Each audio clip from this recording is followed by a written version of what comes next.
ఓం నమో భగవతే వాసుదేవాయ. ఓం నమో భగవతే వాసుదేవాయ. ఓం నమో భగవతే వాసుదేవాయ. ఓం అజ్ఞానతిమిరాంధస్య జ్ఞానాంజనాశలాకయా చక్షురున్మీలితం येन తస్మై శ్రీగురవై నమః. నమో ఓం విష్ణుపాదాయ కృష్ణప్రేష్టాయ భూతలే శ్రీమతే భక్తివేదాంత స్వామిన్యితి నామినే. నమస్తే సారస్వతే దేవే గౌరవాణి ప్రచారిణే నిర్విశేష శూన్యవాది పాశ్చాత్య దేశతారిణే. జయ శ్రీ కృష్ణ చైతన్య ప్రభు నిత్యానంద శ్రీ అద్వైత గదాధర శ్రీవాసాది గౌరభక్త వృందం. హరే కృష్ణ కృష్ణ కృష్ణ హరే హరే, హరే రామ హరే రామ రామ రామ హరే హరే.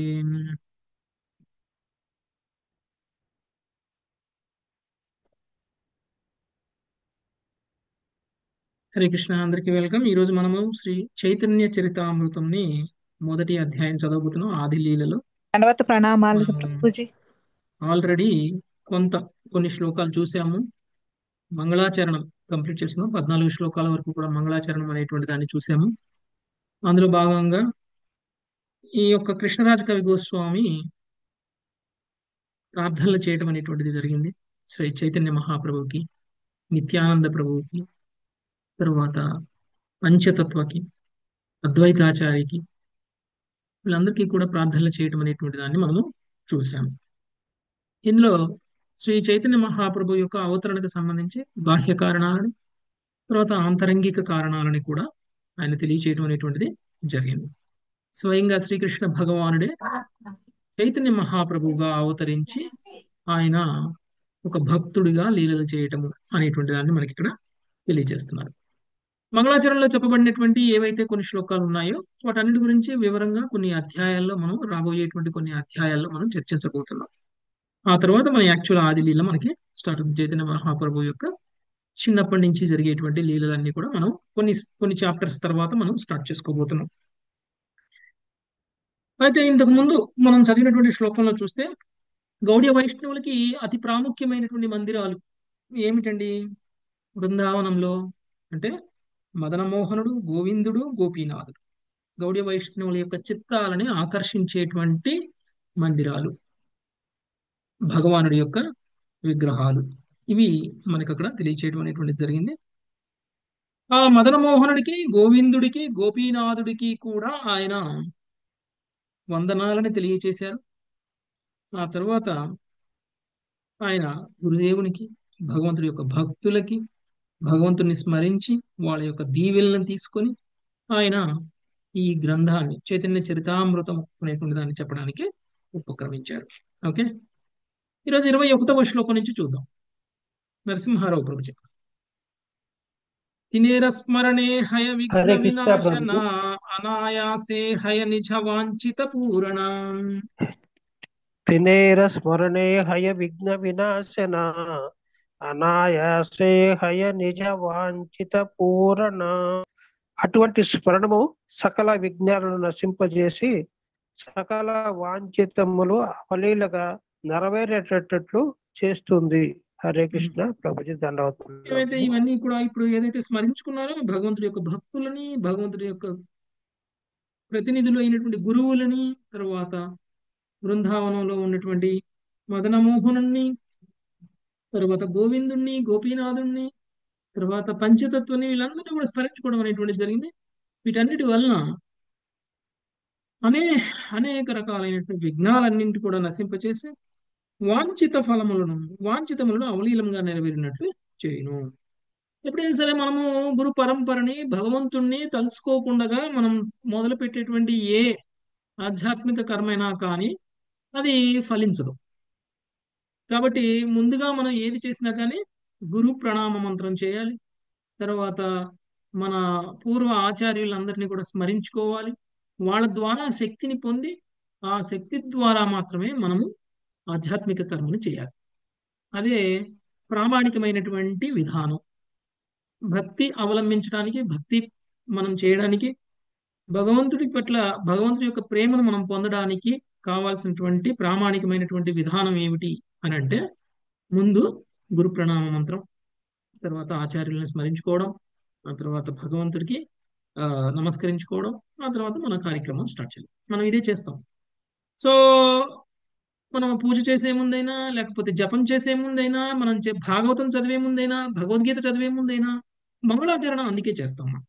ఓకే, మంగళాచరణం చేయడం వల్ల మనకి పరంపర నుంచి శక్తి వస్తుంది, పరంపర నుంచి మనకి జ్ఞానం వస్తుంది, పరంపర ద్వారా పరంపర మన ద్వారా మాట్లాడుతుంది. లేదు అంటే కనుక మన మనోకల్పితాలు ఏడవుతాయి. పరంపరను తలుచుకోకుండా, పరంపర జ్ఞానాన్ని తీసుకోకుండా మనం ఏది మాట్లాడినా కానీ అది మనోకల్పన అవుతుంది. మనోకల్పనల ద్వారా చేసేటువంటి దాన్ని మాయావాదం అంటారు. కాబట్టి అది ప్రామాణికమైనటువంటి ఆ, బోధనా విధానం కాదు. ఓకే, నెక్స్ట్ 22వ శ్లోకం, సునీత మాతాజీ.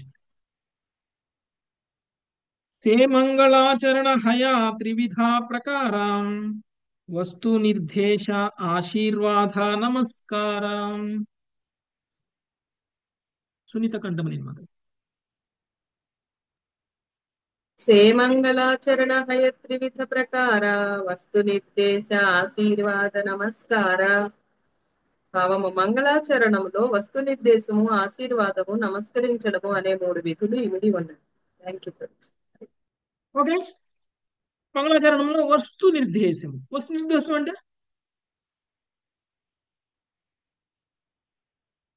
వస్తు నిర్దేశం జరిగిందా లేదా మంగళాచరణలో? వస్తు నిర్దేశం అంటే మనం హారతి చెప్పుకోబోయేటువంటి ఇచ్చింది అంటే మనం చేసే ఆ, ఆ, హారతి ఇచ్చే దగ్గర, మంగళాచరణం చదివే దగ్గర అవన్నీ వస్తు మనం నిర్దేశం. వాడతాం. వస్తు నిర్దేశం అంటే ఏంటి? దీపారాధన అవి చేస్తాం కదా ప్రభు అనుకుంటాం. సారీ, వస్తు నిర్దేశం అంటే ఇప్పుడు మనం చెప్పుకోబోయే టాపిక్ చైతన్య చరితామృతం లో వస్తు నిర్దేశం ఏమిటి అంటే చైతన్య మహాప్రభు గురించి చెప్పుకోవడం. ఎజెండా అంటాం కదా, మనం చదువుకోబోయేటువంటి అంశం ఏమిటి అనేటువంటిది వస్తు నిర్దేశం. ఓకే, ఏమిటి మనం చదువుకోబోయేటువంటి అంశం? చైతన్య మహాప్రభు లీలలు మహాప్రభు లీలలు. కదా, అది వస్తు నిర్దేశం. అది వస్తు నిర్దేశం. చైతన్య మహాప్రభు అవతరణ యొక్క ముఖ్య లక్ష్యం, ఆ అంతరంగిక బాహ్య కారణాలు, ఆ తర్వాత చైతన్య మహాప్రభు యొక్క ఆది మధ్య అంత్య లీలలు. ఇది వస్తు నిర్దేశం కదా. వస్తు నిర్దేశం జరిగిందా మంగళాచరణలో? ఆ తర్వాత భగవంతుడి యొక్క ఆశీర్వాదాలు, నమస్కారాలు తెలియచేయటం, ఇవన్నీ కూడా ఈ యొక్క మంగళాచరణలో ఇమిడి ఉన్నాయి. నెక్స్ట్ 23వ శ్లోకం, రోజామాత. ప్రథమదయి శ్లోకే ఇష్టదేవ నమస్కార సామాన్య విశేష రూపే దయిత ప్రకార. ప్రథమతు ఈ శ్లోకే దేవ నమస్కార సామాన్య విశేష రూపే ద్వైత ప్రకార. చదవండి. ఈ 2 శ్లోకాలు సామాన్యముగాను విశేషముగాను ఇష్ట దైవానికి వందనములు సమర్పిస్తున్నాయి. హరే కృష్ణ ప్రభు. సో మంగళాచరణలో చెప్పబడినటువంటి శ్లోకాల గురించి ఈయన వివరిస్తున్నారు. మొదటి 2 శ్లోకాలు కూడా ఆయన ఇష్టదైవానికి నమస్కారాలు తెలియచేయడం అనేటువంటిది చేశారు. ఓకే, నెక్స్ట్ 24 సప్తయ్య ప్రభు. తృతీయ శ్లోకే తే కరివస్తుర నిధ్యేష హయా హయేతి జాని పరతత్వేర ఉద్దేశ. సప్తయ్య ప్రభు. హరే కృష్ణ ప్రభు, దండోత్పన్నం. తృతీయ శ్లోకే తే కరివస్తురా నిర్దేశ యహయైతే జాని పరతత్వేర ఉద్దేశ. 3వ శ్లోకంలో చరమ వస్తువు అయిన పరతత్వాన్ని నేను సూచించాను, అటువంటి వర్ణతో పరతత్వాన్ని తెలుసుకోవచ్చును. హరే కృష్ణ. వస్తు నిర్దేశం అంటే పరతత్వానికి సంబంధించినటువంటి విషయాన్ని ఆయన సూచించడం అనేటువంటి జరిగింది 3వ శ్లోకంలో. ఇక 4వ శ్లోకంలో చైతన్య మహాప్రభు యొక్క అవతరణ యొక్క లీలలు, అవతరణ యొక్క కారణాలు. నెక్స్ట్ 25వ శ్లోకం ఉషశ్రీ మాతాజీ. చతుర్థ శ్లోకే తే కరి జగతే ఆశీర్వాధ సర్వత్రా మాగియే కృష్ణ చైతన్య ప్రసాద. చతుర్థశ్లోకే తే కరి జగతే ఆశీర్వాద సర్వత్ర మాగితే కృష్ణ చైతన్య ప్రసాద. భావము: 4వ శ్లోకంలో నేను సర్వుల ఎడ శ్రీ చైతన్య మహాప్రభు కరుణను వేడుకుంటూ జగత్తు పట్ల ఆ దేవదేవుని ఆశీర్వాదాన్ని అర్థించాను. ధన్యవాదాలు. హరే కృష్ణ. ఓకే, 26వ శ్లోకం ప్రసన్న మాతాజీ. సేయి శ్లోకే కహి బాహ్యావతార కారణ పంచషష్ట శ్లోకే కహి మూల ప్రయోజన. हरे कृष्ण प्रभु जी। से श्लोके कहि बाह्यावतार कारणा पंचषष्ठ श्लोके कहि मूल प्रयोजన. ఆ శ్లోకములో శ్రీ చైతన్య మహాప్రభువు అవతరణానికి బాహ్య కారణాన్ని కూడా వివరించారు. కానీ 5వ 6వ శ్లోకాలలో ఆయన అవతరణానికి ప్రధాన కారణాన్ని వివరించారు. హరే కృష్ణ. 4వ శ్లోకం గురించి చెప్తున్నారు. ఆ శ్లోకం అంటే ఏ శ్లోకం? ఇంతకు ముందు శ్లోకం 4వ శ్లోకం. 4వ శ్లోకంలో చైతన్య మహాప్రభు యొక్క బాహ్య కారణాన్ని కూడా వివరిస్తూ ఆయనకి నమస్కారాలు తెలియచేశాను. ఇక 5, 6వ శ్లోకాల్లో ఆయన అవతరణకు ఉన్నటువంటి ప్రధానమైనటువంటి ఆంతరంగిక కారణాలు, ఓకే, ఆంతరంగిక కారణాలని నేను వివరించాను అని చెప్తున్నారు. నెక్స్ట్ 27వ శ్లోకం నిర్మోహ గంగమాత. ఏ చయ శ్లోకే కహి చైతన్యేర తత్వ ఆర పంచ శ్లోకే నిత్యనందేర మహత్వం. నిర్మోహ గంగమాతాజీ మాట వినిపించట్లా. ఉషశ్రీ మాత చదవండి. హరే కృష్ణ. ఏ ఛయ శ్లోకే కహి ఈ చైతన్య శ్లోక ఆర పంచ శ్లోకే నిత్యానందేర మహత్వా. భావము: వినపడుతుంది. ఈ 6 శ్లోకాలలో నేను శ్రీ చైతన్య మహాప్రభు తత్వం గురించి వివరించాను. కాగా తర్వాతి 5 శ్లోకాలలో నిత్యానందుల మహిమను వర్ణించాను. ధన్యవాదాలు. 5, 6 వరకు చైతన్య మహాప్రభు యొక్క తత్వాన్ని వివరించారు. ఇక 7వ ఆ తరువాత శ్లోకం ఎన్నో శ్లోకం అవుతుంది? ఆ తరువాత ఇవ్వబడినటువంటి 5 శ్లోకాలు అంటే 7వ శ్లోకం నుంచి 12వ శ్లోకం వరకు, 11వ శ్లోకం వరకు. సో నిత్యానంద ప్రభు యొక్క మహిమను వివరించారు. గుర్తుందంటే నిత్యానంద ప్రభు యొక్క మహిమను మనం చెప్పుకున్నాం. ఆయన స్వయంగా బలరాముడు, సమస్త విశ్వానికి మూలము. కృష్ణావతారాలు కూడా నిత్యానంద ప్రభు నుంచే వచ్చాయి. కారణోదక విష్ణువు, గర్భోదక విష్ణువు, క్షీరోదక విష్ణువు అందరూ కూడా బలరాముడి నుంచే వచ్చారు. ఆ బలరాముడే నిత్యానంద ప్రభు అనేటువంటి విషయాన్ని మనం తెలుసుకున్నాం. నెక్స్ట్ 28వ శ్లోకం సునీత కంఠంనేని. ఆరదు ఈ శ్లోకే అద్వైత తత్వాఖ్యాన ఆర ఏక శ్లోకే పంచతత్వేర వ్యాఖ్యాన. ఆరదు ఈ శ్లోకే అద్వైత తత్వాఖ్యాన ఆరయోక శ్లోకే పంచతత్వేర వ్యాఖ్యాన. భావం: ఆ తర్వాతి 2 శ్లోకాలు అద్వైత ప్రభు తత్వాన్ని వివరిస్తాయి. దాని తర్వాత శ్లోకము పంచతత్వాన్ని అంటే భగవంతుడు, భగవదంశ, భగవదవతారము, భగవత్ శక్తి, భక్తుడు వివరించింది.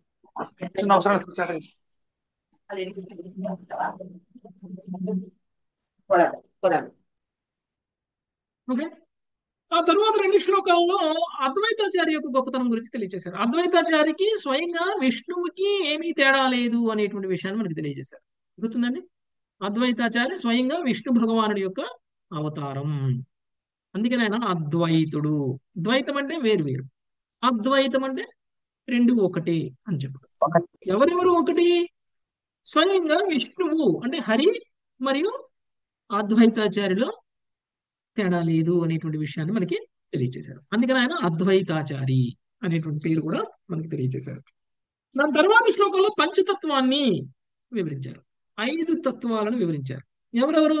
భగవంతుడి యొక్క తత్వము, భగవంతుడి యొక్క అంశతత్వము, భగవంతుడి యొక్క అవతార తత్వము, తర్వాత భగవంతుడి యొక్క శక్తి తత్వము, తర్వాత భక్తుడి తత్వం. ఓకే, ఎవరెవరు? భగవత తత్వము అంటే చైతన్య మహాప్రభు, భగవంతుడి తత్వము అంటే నిత్యానంద మహాప్రభు, ఆనంద ప్రభు, భగవదావతారం అంటే అద్వైతాచార్యులు, భగవత్ శక్తి అంటే గదాధర్ పండిత్, రాధారాణి, భక్తుడి తత్వం అంటే శ్రీవాసాచార్య. శ్రీవాసాచార్య. ఈ 5 తత్వాల గురించి కూడా మనకి తెలియచేయడం అనేటువంటిది జరిగింది. నెక్స్ట్ 29వ శ్లోకం శోభారాణి మాత. సార్ నేను చదువు. ఏ చౌద్ధ శ్లోకే కరి మంగళాచరణ తాహి మధ్యే కహి సభ వస్తు నిరూపణ. यही 14 श्लोके करि मंगलाचरण ताहि मध्य कई सब वस्तु निरूपण. కనుక ఈ 14 శ్లోకాలు మంగళాచరణము చేస్తూ పరతత్వాన్ని వర్ణిస్తున్నాయి. ఈ విధంగా 14 శ్లోకాలు మంగళాచరణాన్ని చేస్తూ పరతత్వాన్ని కూడా వర్ణిస్తున్నాయి. సుఖోమల మాతాజీ మీ డౌట్ తీరిందా? మంగళాచరణ ఎన్ని శ్లోకాలు అనేది? మంగళాచరణ 14 శ్లోకాలు. Okay right. 30వ శ్లోకం రాధారాణి మాతాజీ. ఎస్ ప్రభుజీ. సభశ్రోత వైష్ణవేరికరి నమస్కార ఏయి సభ శ్లోకేరకరి అర్ధ విచార. సభ శ్రోత వైష్ణవేరే కరి నమస్కార ఏయి సభ శ్లోకేర కరి అర్ధ విచార. ఈ అన్ని శ్లోకాల అంతరార్థాన్ని వివరించడం ఆరంభిస్తూ వైష్ణవులైన పాఠకులందరికీ నమస్కరిస్తున్నాను. ధన్యవాదాలు. సో ఈయన వినయం చూడండి. కవిరాజ్ గోస్వామి పాఠకులు కూడా నమస్కారం చేస్తున్నారు. పాఠకులకు కూడా నమస్కారం తెలియజేస్తున్నారు. ఆయన భగవంతుడికి, పరతత్వానికి, పంచతత్వానికి, నిత్యానంద ప్రభువుకి అందరికీ నమస్కారాలు తెలియజేసి, గురుతత్వానికి, గురు పరంపరకి నమస్కారం తెలియజేసి, అంతేకాదు ఆయన ఇష్టదైవంగా పూజించేటువంటి వృందావనంలో ఉన్నటువంటి ఏదైతే భగవంతుడి యొక్క మందిరాలు ఉన్నాయో ఆ మందిరాల్లో ప్రతిష్ఠింపబడినటువంటి విగ్రహాలకు కూడా నమస్కారం తెలియచేసి ఇప్పుడు పాఠకులకు కూడా నమస్కారం తెలియజేస్తున్నారు. అది ఆయన యొక్క వినయం.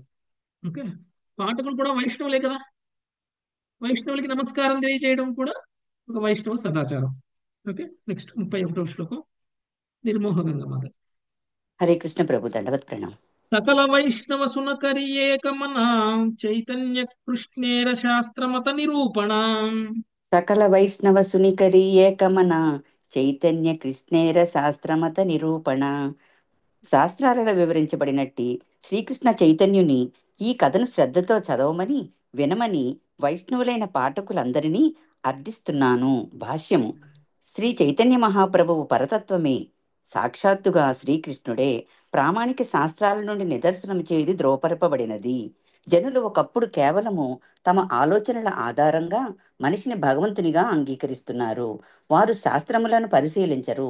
కానీ చైతన్య చరితామృత గ్రంథకర్త తన పలుకులను శాస్త్రాధారముగా నిరూపిస్తున్నారు. ఈ విధముగా ఆయన శ్రీ చైతన్య మహాప్రభుని దేవదేవునిగా స్థిరపరుస్తున్నారు. థ్యాంక్ యూ ప్రభు. హరే కృష్ణ. శాస్త్రాల్లో వర్ణింపబడిన విధంగా శ్రీ చైతన్య మహాప్రభు ఎవరో కాదు, స్వయంగా శ్రీకృష్ణ భగవానుడే. అందుకనే ఆయనకి సంబంధించినటువంటి ఈ చైతన్య చరితామృతాన్ని చదవమని వినమని వైష్ణవ పాఠకులందరికీ కూడా ఆయన విజ్ఞప్తి చేస్తున్నారు. మనందరికీ కూడా ఆహ్వానం పలుకుతున్నారు చైతన్య చరితామృతాన్ని వినడం కోసం. చైతన్య మహాప్రభు స్వయంగా శ్రీకృష్ణ భగవానుడే అనేటువంటి విషయాన్ని ఆయన చెప్తే మనం వినాలా? నిరూపణ ఏంటి? చాలా మంది కలియుగంలో స్వయంగా శ్రీకృష్ణుడే చైతన్య మహాప్రభువుగా అవతరించారు అంటే నమ్మరు. గౌడీయ వైష్ణవులకి ఉన్నటువంటి ఒక నమ్మకము మిగిలినటువంటి వైష్ణవులకు ఉండాలని ఏం లేదు. వైష్ణవులైనా కానీ ఉండకపోవచ్చు. ఇక భక్తుల గురించి మనం ప్రత్యేకంగా చెప్పనవసరం లేదు, అవైష్ణవుల గురించి ప్రత్యేకంగా చెప్పనవసరం లేదు. వైష్ణవుల్లోనే శ్రీ చైతన్య మహాప్రభు స్వయంగా శ్రీకృష్ణ భగవానుడు అని చెప్తే నమ్మరని శాస్త్ర ఆధారంగా చైతన్య మహాప్రభు ఎందుకు శ్రీకృష్ణ భగవానుడు అనేటువంటి విషయాన్ని మనకి తెలియజేస్తున్నారు. భవిష్యత్తులో అంటే రాబోయేటువంటి కొన్ని శ్లోకాలు ఒక్కొక్క పురాణంలో ఒక్కొక్క చోట ఏ విధంగా చైతన్య మహాప్రభు గురించి వర్ణింపబడింది అనేటువంటి విషయాన్ని చెప్తారు. ఆ పురాణాలన్నీ కూడా చైతన్య మహాప్రభు కలియుగంలో అవతరించక ముందే రాయబడ్డాయి. కొన్ని పురాణాల్లో చైతన్య మహాప్రభు పేరు చెప్పారు, కొన్ని పురాణాల్లో చైతన్య మహాప్రభు పుట్టినటువంటి నవద్వీప ధామం గురించి చెప్పారు, కొన్ని పురాణాల్లో చైతన్య మహాప్రభు రంగు చెప్పారు, కొన్ని పురాణాల్లో చైతన్య మహాప్రభు యొక్క తల్లిదండ్రుల పేర్లతో సహా చెప్పారు. అలాంటప్పుడు విష్ణు సహస్రనామాల్లో కూడా చైతన్య మహాప్రభు గురించి చెప్పడం అనేటువంటి జరిగింది. మనం అందరికీ విష్ణు సహస్రనామాలు తెలుసు, విష్ణు సహస్రనామాలు చదువుతాం. కానీ విష్ణు సహస్రనామాల్లో చైతన్య మహాప్రభువుని కీర్తించినటువంటి సందర్భం కూడా ఉంది. అది కూడా మనము చైతన్య చరితామృతంలో చూడబోతున్నాం. కాబట్టి చైతన్య చరితామృతం చదవడానికంటే ముందు చైతన్య మహాప్రభువుకు సంబంధించినటువంటి విషయాల మీద శ్రద్ధ అనేటువంటి మనందరికీ అవసరం. పూర్తి విశ్వాసం మనకు అవసరం. అది లేకుండా మనం చైతన్య చరితామృతాన్ని చదివితే మనకు ఆ చైతన్య చరితామృతం మనకి ఫలాన్ని ఇవ్వదు, ఫలితాన్ని ఇవ్వదు, మనలో భక్తిని పెంచదు. చైతన్య మహాప్రభు యొక్క భావంలోకి మనం వెళ్ళలేము. చైతన్య మహాప్రభు స్వయంగా కృష్ణ భక్తుడుగా అవతరించే తన మీద తానే విరహాన్ని ప్రదర్శించినటువంటి అత్యుత్తమ భక్తుడు. అంటే కృష్ణుడి మీద చైతన్య మహాప్రభువుకు ఉన్నటువంటి విరహం, తన మీద తనకే ఉన్నటువంటి విరహం. అలాంటి భావస్థితిలో ఉన్నటువంటి ఒక భక్తుడు గురించి, భగవంతుడి గురించి తెలుసుకోబోతున్నాం మనం. నిజానికి శ్రీకృష్ణ భగవానుడు ఈ భూమిని వదిలేసి వెళ్ళినప్పటికీ భక్తినిచ్చారేమో కానీ భావభక్తి అనేటువంటిది ఇవ్వలేదు. భావభక్తి స్థాయి ఎలా ఉంటుంది? ఒక భక్తుడు అంటే మనందరికీ వృందావన వాసుల యొక్క ప్రేమ కావాలి, వృందావన వాసుల యొక్క భావం కావాలి మనందరికీ కదా. కృష్ణ ఎస్ ప్రభు. భగవానుని అర్చించడము, Yes, కృష్ణ Prabhuji. భగవానుని ప్రేమించడము అనేటువంటి దానిలో వృందావన వాసులకు ఉన్నటువంటి భావం కనుక మనందరికీ ఇవ్వగలిగితే అప్పుడు శ్రీకృష్ణ భగవానుడు ఆయన యొక్క అవతరణ యొక్క ముఖ్య ఉద్దేశం నెరవేరినట్లు. ఎందుకు? ఆయన అవతరించి బృందావనంలో లీలలు చేసింది బృందావన వాసులకు కలిగినటువంటి భావము, బృందావన వాసులకు కలిగినటువంటి ప్రేమ కృష్ణుడి మీద మనకు కూడా కలగాలి అనేటువంటిది. ఎప్పుడైతే ఆయన అంతర్ధానం అయిపోయి గోలోక బృందావనానికి వెళ్ళిపోయి ఆలోచించడం మొదలు పెట్టారో అప్పుడు ఆయనకు అనిపించింది, అయ్యో నేను బృందావన వాసుల యొక్క భావ ప్రేమని నేను సామాన్య ప్రజలకి ఎలా ఇవ్వాలి, భక్తులందరికీ ఎలా ఇవ్వాలి అని అనుకుని మళ్ళీ తిరిగి నేను అవతరించి భక్తుడిగా బృందావన వాసుల యొక్క ప్రేమని ఇవ్వాలి అని అనుకున్నారు. అంతేకాదు రాధారాణి శ్రీకృష్ణ భగవానుడు వేరు వేరు కాదు, అనంతకాలం నుంచి వాళ్ళిద్దరూ ఒకటే. ఎప్పుడు విడివిడిగా ప్రకటమయ్యారో మనకు తెలియదు. అనంతకాలం క్రితమే ఒకటిగా ఉన్నటువంటి రాధారాణి శ్రీకృష్ణ భగవానుడు రెండుగా, ఒకటి పురుషుడు ఒకటి స్త్రీగా విస్తరించడం అనేటువంటిది జరిగింది. మళ్ళీ తిరిగి కలియుగంలో చైతన్య మహాప్రభువుగా అవతరించినప్పుడు మళ్ళీ అదే రాధారాణి శ్రీకృష్ణ భగవానుడు మళ్ళీ ఒకటిగా అయిపోయారు. ఒకటిగా ఉన్నటువంటి శ్రీకృష్ణ భగవానుడు రాధారాణి రెండుగా అయిపోయి, రెండుగా ఉన్నటువంటి శ్రీకృష్ణ భగవానుడు రాధారాణి తిరిగి ఒకటిగా అయ్యారు ఇక్కడ. ఓకే, అలా అవడానికి ముఖ్య ఉద్దేశము రాధారాణి యొక్క ప్రేమ శ్రీకృష్ణ భగవానుడి మీద అత్యుత్తమమైనటువంటి స్థాయిలో ఉన్నటువంటిది. ఆ ప్రేమ భావం ఎలా ఉంటుంది, అనుభవిస్తే ఎలా ఉంటుంది అనేటువంటి విషయం మనందరికీ తెలియాలి. శ్రీకృష్ణ భగవానుడు రాధారాణితో సేవ చేయించుకున్న తరువాత రాధారాణికి కలిగినటువంటి ఆనందము శ్రీకృష్ణ భగవానుడు సేవ చేయించుకోవడం ద్వారా కలిగినటువంటి ఆనందం కంటే కొన్ని వేల రెట్లు ఎక్కువగా ఉంది. సేవింపబడినటువంటి వ్యక్తి కంటే కూడా ఎక్కువగా ఆనందాన్ని పొందుతుంది రాధారాణి సేవిస్తూ. ఆమె పొందినటువంటి ఆనంద మధురం ఎలా ఉంటుంది అనేటువంటిది చూడాలి అనుకుని శ్రీకృష్ణ భగవానుడు స్వయంగా అవతరించడం అనేటువంటి జరిగింది రాధారాణి భావంలో. కాబట్టి ఎవరైనా అడిగితే చైతన్య మహాప్రభు ఎవరు అంటే ఏం చెప్తారు? శ్రీమతి రాధారాణి యొక్క భావనను తీసుకొని రాధారాణి వచ్చారు భావాలు. రాధారాణి భావాలు అని చెప్తారా? చైతన్య మహాప్రభు అంటే శ్రీకృష్ణ భగవానుడే సాక్షాత్ శ్రీకృష్ణ భగవానుడు. సాక్షాత్ శ్రీకృష్ణ భగవానుడే అని చెప్పాలి. ఓకే, ఇతర అవతారాలకి చైతన్య మహాప్రభువుకి తేడా ఏంటి? అంటే రాధారాణి భావం తీసుకొని వచ్చారు ప్రభుజీ. ఆ, ఇతర భగవానుడే కానీ అవతారాలన్నీ కూడా రాధారాణి భగవంతుడి యొక్క అవతారాలు. ఏవో కొన్ని శక్తులను తీసుకొని వచ్చారు, ఏవో కొన్ని ప్రత్యేకమైనటువంటి గుణాలని, ప్రత్యేకమైనటువంటి కర్మలు చేయడం కోసం వచ్చారు. కానీ చైతన్య మహాప్రభు అవతారం కాదు. అవతారి. చైతన్య మహాప్రభు అవతారి. స్వయంగా శ్రీకృష్ణ భగవానుడే. శ్రీకృష్ణుడికి చైతన్య మహాప్రభుకి ఎవరు ఏమీ తేడా లేదు. ఎవరైనా అడిగితే శ్రీకృష్ణుడికి చైతన్య మహాప్రభుకి తేడా ఏమిటి అంటే ఏం తేడా లేదని చెప్పాలి. ఓకే, చైతన్య మహాప్రభు అంటే శ్రీకృష్ణుడే, శ్రీకృష్ణుడు అంటే చైతన్య మహాప్రభు. అవతారమా అని అడిగితే అవతారం కాదు, స్వయంగా శ్రీకృష్ణుడే. ఓకే, నెక్స్ట్ 32 హైమవతి మాత. హరే కృష్ణ ప్రభు దండ ప్రణామం. కృష్ణ గురు భక్త శక్తి అవతార ప్రకాశ కృష్ణయే చయ రూపే కరేణ విలాసం. కృష్ణ గురు భక్త శక్తి అవతార ప్రకాశ కృష్ణ ఏయి చయ రూపే కరేన విలాస. శ్రీకృష్ణుడే స్వయముగా గురువులు, భక్తులు, వివిధ శక్తులు, అవతారాలు, ప్రధానాంశాలుగా ప్రకటమై విహరిస్తాడు. ఈ 6 రూపాలు ఒకటే. హరే కృష్ణ ప్రభు దండాలు ప్రణామం. కృష్ణుడు గురువు, భక్త, శక్తి, అవతార, ప్రకాశ. ఆరు గురించి చెప్తున్నారు. ఓకే, ఈయన కృష్ణతత్వం అంటే చైతన్య మహాప్రభు, గురుతత్వం అంటే నిత్యానంద ప్రభు, భక్తతత్వం అంటే శ్రీవాసాచారి, శక్తి తత్వం అంటే గదాధర్ పండిత్, అవతార తత్వం అంటే అద్వైతాచారి, ప్రకాశం అంటే భగవంతుడి యొక్క ఆ, ప్రకాశం అంటే నిరాకార బ్రహ్మతత్వం. ఓకే, ఇవన్నీ కూడా ప్రకటమై విహరిస్తారు, ప్రధాన అంశాలుగా ప్రకటమై విహరిస్తారు. వీళ్ళందరూ కూడా విస్తరించారు. భగవంతుడు ఇంతమందిగా రావడం అనేటువంటిది జరిగింది. నిజానికి ఈ 6 రూపాయలు కూడా ఒక్కటే అని చెప్తున్నారు. 33 33 రోజామాత ఏ చయతత్వేర కరిచరణ వందన ప్రథమే సామాన్యే కరి మంగళాచరణ ఏయి చయ తత్వేర కరి చరణ వందన ప్రథమే సామాన్యే కరి మంగళాచరణ. కనుక మంగళాచరణము చేయటము ద్వారా ఒకే సత్యము యొక్క యొక్క ఈ 6 తత్వాల పాద పద్మాలను నేను అర్చిస్తున్నాను. హరే కృష్ణ. ఒక్కసారి మంగళాచరణ చేశారంటే ఈ 6 తత్వాలని కూడా నమస్కారం తెలియచేసినట్లే అవుతుంది. పాద పద్మాలని అర్చించిన విధంగా ఆయన మంగళాచరణ చేయడం అనేటువంటి జరిగింది. 34వ శ్లోకం ఉషశ్రీమాత. వందే గురునీశ భక్తాని ఈశమీశావతారకాన్ తత్ప్రకాశాంశ్చ తచ్చక్తి కృష్ణ చైతన్య సంయకం. వందే గురు నీశ భక్తానీశాన్ నిమిషావతారకాన్ తత్ప్రకాశ. ఒక నిమిషం. వందే గురునీశ భక్తాన్ ఈశమీశావతారకాన్. వందే గురు నీశ భక్తాన్ ఈశమీశావతారకాన్ తత్ప్రకాశాంశ్చ తచ్చక్తి కృష్ణ చైతన్య సంయకం. తత్ప్రకాశాంశ్చ తచ్చక్తి కృష్ణ చైతన్య సంయకం. భావము: గురుదేవులకు, భగవద్భక్తులకు, భగవత్ అవతారములకు, భగవంతుని ప్రధాన అంశాలకు, భగవత్ శక్తులకు, సాక్షాత్తుగా భగవంతుడైన శ్రీకృష్ణ చైతన్యకు నా వందనములు. భాష్యము: ఈ గ్రంథాన్ని ఆరంభించడానికి కృష్ణదాస కవిరాజ గోస్వామి ఈ సంస్కృత శ్లోకాన్ని రచించారు. ఇప్పుడు దీనిని ఆయన వివరించబోతున్నారు. ఆయన పరమ సత్యం యొక్క 6 తత్వాలకు వందనం చేస్తున్నారు.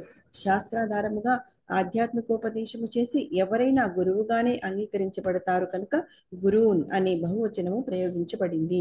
ఆరంభ దశలోని సాధకులకు అన్యులు మార్గదర్శనము చేయడంలో తోడ్పడినప్పటికీ మహామంత్ర దీక్షనిచ్చే గురువు దీక్షా గురువుగా తెలియబడతాడు. కాగా కృష్ణ భక్తిలో పురోగతికి ఉపదేశాన్ని ఇచ్చే సాధువులు శిక్షా గురువులని పిలువబడతారు. దీక్షా గురువు, శిక్షా గురువుల కలాపాలు భిన్నమే అయినప్పటికీ వారు నమానులు వారు సమానులు, ఒకే కృష్ణ స్వరూపాలు అయి ఉంటారు. బద్ధజీవులను భగవద్ధామానికి చేర్చడమే వారి కార్యము. అందుకే శ్రీ కృష్ణదాస కవిరాజ గోస్వామి నిత్యానంద ప్రభువును, షడ్గోస్వాములను గురువుల కోవలోకి చేర్చారు. ఒక నిమిషం అతను. సో మొదటి పదము ఆయన గురువు అనేటువంటి పదాన్ని వాడారు. ఆయన మొత్తం 6 తత్వాలకు నమస్కారాలు తెలియజేస్తున్నారు. మొదటి తత్వం గురుతత్వం. గురువు అనేటువంటి పదాన్ని ఉపయోగించారు. గురువు అని అనొచ్చు, కానీ ఆయన గురువు అనే పదాన్ని ఎందుకు ఉపయోగించారంటే బహువచనంగా చెప్తున్నారు. గురువులు అని అర్థం. గురువులు అని అంటే ఎంతమంది గురువులు ఉంటారు? గురువులు 2 రకాలుగా ఉంటారు. ఒకటి దీక్షనిచ్చేటువంటి గురువు. దీక్షనిచ్చేటువంటి గురువు మనల్ని ప్రామాణికమైనటువంటి పరంపరలో కనెక్ట్ చేస్తారు. ఆ గురువు ఉత్తమాధికారి భక్తుడై ఉంటారు. ఇంతకుముందు మనము నిమి మహారాజు అడిగినటువంటి ప్రశ్నలకి సమాధానంగా నవయోగీంద్రులు చెప్పినటువంటి భాగవతంలో గనక మనం చూసినట్లయితే ఉత్తమాధికారి భక్తుల గురించి వాళ్ళు మాట్లాడటం అనేటువంటిది జరిగింది.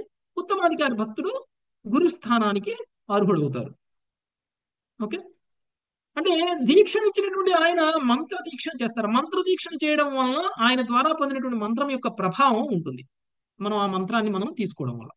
కానీ ఆధ్యాత్మికంగా పురోగమించడానికి సహకరించేటువంటి అనేక మంది భక్తులు కూడా మనకుంటారు. అంటే పరంపరలో ఉన్నటువంటి విషయాలను మనకు తెలియజేస్తూ మనల్ని ఆధ్యాత్మికంగా పురోగమించడానికి చేపట్టుకుని నడిపించేటువంటి భక్తులు. వీళ్ళని శిక్షా గురువులు అని అంటారు. అంటే 2 రకాల గురువులు ఉన్నారు. ఒకటి దీక్షా గురువు, 2 శిక్షా గురువు. దీక్షా గురువు ఒక్కళ్ళే ఉంటారు. దీక్షా గురువుని ఒక్కసారి పొందిన తర్వాత నాకు ఈయన దగ్గర దీక్ష తీసుకున్నా, ఇంకొకళ్ళ దగ్గర దీక్ష తీసుకుంటా, ఇంకొకళ్ళ దీక్ష దగ్గర దీక్ష తీసుకుంటా అని 10 మంది దగ్గరికి వెళ్ళి 10 మంది దగ్గర దీక్షలు తీసుకోకూడదు. ఒక్కళ్ళ దగ్గరనే దీక్ష తీసుకోవాలి. ఆయన దీక్షా గురువు అని అంటారు. ఎవరి దగ్గర అయితే మనం దీక్ష తీసుకున్నామో ఆయన మనకి ఈ జన్మకు మాత్రమే గురువు కాదు, జన్మ జన్మలకి ఆయనే గురువు. ఈ జన్మలో గనక మనం అదృష్టవశాత్తు గురువుని పొందాము అని అంటే జన్మ జన్మలకి ఆయనే మనకి గురువు. ఇక మళ్ళీ వచ్చే జన్మలో మళ్ళీ మనం గురువుని పొందాల్సిన అవసరం లేదు. స్వయంగా ఆ గురువే మన బాధ్యతను తీసుకుంటారు, మనల్ని మళ్ళీ పరంపరలో కనెక్ట్ చేస్తారు వచ్చే జన్మలో. ఈ జన్మలో ఒకవేళ మనం పతనం చెంది, ఈ జన్మలో ఒకవేళ మన భక్తి సాధన అనేటువంటిది భగవంతుడి ధామానికి వెళ్ళడానికి కనుక సహకరించకపోతే, సంపూర్ణంగా మనం భక్తిని చేయలేకపోతే, భగవంతుడి ధామం వెళ్ళే స్థాయి వరకు మనం ఆధ్యాత్మికంగా పురోగమించకపోతే తిరిగి మనం జన్మం తీసుకుంటాం. మనం తిరిగి కనుక జన్మం తీసుకుంటే మళ్ళీ భక్తులుగా పుడతాం. మళ్ళీ మనం ఆ భక్తులుగా పుట్టి కూడా భక్తిని కొనసాగిస్తామా లేదా అనేటువంటి డౌట్ అవసరం లేదు. స్వయంగా మనం ఆల్రెడీ గురువుని పొంది ఉన్నాం కాబట్టి ఆ గురువే మనల్ని తిరిగి మనకి పరంపరలో కనెక్ట్ అయిపోయినట్టు. ఆ గురువు ద్వారానే తిరిగి మళ్ళీ మనం ఆధ్యాత్మికంగా పురోగమిస్తాం. అదే మనం గురు దీక్ష తీసుకోకుండానే శరీరాన్ని వదిలేసామనుకోండి, ఎంత భాగవతం విన్నా, ఎంత చాంటింగ్ చేసినా తిరిగి మనం మనుషులుగా పుడతామేమో కానీ తిరిగి మళ్ళీ పరంపరలో కనెక్ట్ అవడానికి, మళ్ళీ మనం గురువుని పొందడానికి మనం ప్రత్యేకమైనటువంటి శ్రమ, కృషి అన్ని చేయాలి. అదృష్టవశాత్తు మనం భక్తిలో సీరియస్ అయితే వచ్చే జన్మలో గురువు దొరుకుతారు. దొరకకపోతే మళ్ళీ ఎన్ని జన్మలు ఎత్తాలో మనకు తెలియదు. ఈ లోపల మన యొక్క సూక్ష్మ స్వతంత్రాన్ని ఉపయోగించుకొని ఎన్ని రకాలుగా పతనం చెందుతామో మనకు తెలియదు. అదే ఒకసారి గురువుని పొంది మనం ఒకవేళ భగవంతుడి యొక్క ధామానికి వెళ్ళకపోయినప్పటికీ గురువుని పొంది ఉన్నట్లయితే వచ్చే జన్మలో తప్పకుండా మనం భక్తులుగా పురోగమిస్తాము. ఆ గురువు మన యొక్క బాధ్యతని తీసుకుంటారు. కాబట్టి గురువు ఈ ఒక్క జన్మకే కాదు, గురువు ప్రతి జన్మకి ఒక్కళ్ళే గురువు. ఓకే, ప్రతి జన్మకి కూడా ఆయనే మనకి గురువు. ఇక శిక్షా గురువులు అనేక మంది ఉండవచ్చు, ఒక్కళ్ళే ఉండాలని ఏం లేదు.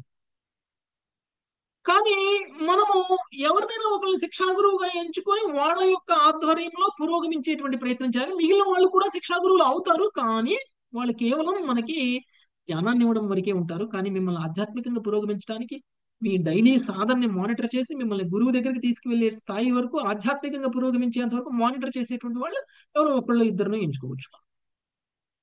ఓకే, అలా అని మిగిలిన వాళ్ళు శిక్షా గురువులు కాదు అని కాదు. మనకి ఆధ్యాత్మికంగా పురోగమించడానికి ఒకసారి సహకరించినా, 2 సార్లు సహకరించినా వాళ్ళందరూ కూడా మనకి శిక్షా గురువులే. ఓకే, శిక్షా గురువు అనేటువంటిది ఒక గొప్ప పదవి అనుకొని మనం కూడా ఎవరికో సహకారం చేస్తున్నాము, లేదంటే మనం కూడా ఎవరినో భక్తిలో పురోగమించడానికి మనం అందరం కూడా హెల్ప్ చేశాం కాబట్టి నేను కూడా శిక్షా గురువునే అనేటువంటి భావనలో మన భక్తి పతనం అయ్యే విధంగా, భక్తిలో పతనం అయ్యే విధంగా మన యొక్క ప్రవర్తన ఉండకూడదు. శిక్షా గురువు అనేటువంటిది ఒక పదవి, ఒక అధికారం, ఒక హోదా అనేటువంటి భావనలో మనం అందరం కనుక ఉన్నామంటే మనం భక్తిలో పతనం అయిపోతాం. శిక్షా గురువు కా ఉన్నటువంటి వాళ్ళు వినయ విధేయతలను కలిగి ఉండాలి ఫస్ట్. ఓకే, ఆ వినయ విధేయతలు ఉన్నప్పుడు వాళ్ళు శిక్షా గురువుగా ప్రకటింపబడడానికి అర్హులవుతారు. లేదు అని అంటే మనకు వచ్చినటువంటి ప్రత్యేకమైనటువంటి పదవి మనల్ని భక్తిలో పతనం చేస్తుంది. ఓకే, కాబట్టి చాలా జాగ్రత్తగా ఉండాలి. మనం అందరం కూడా శిక్షా గురువులు అనేటువంటి భావనలోకి మనం గర్వితులం అయ్యేటువంటి స్థితికి మనం వెళ్ళకూడదు.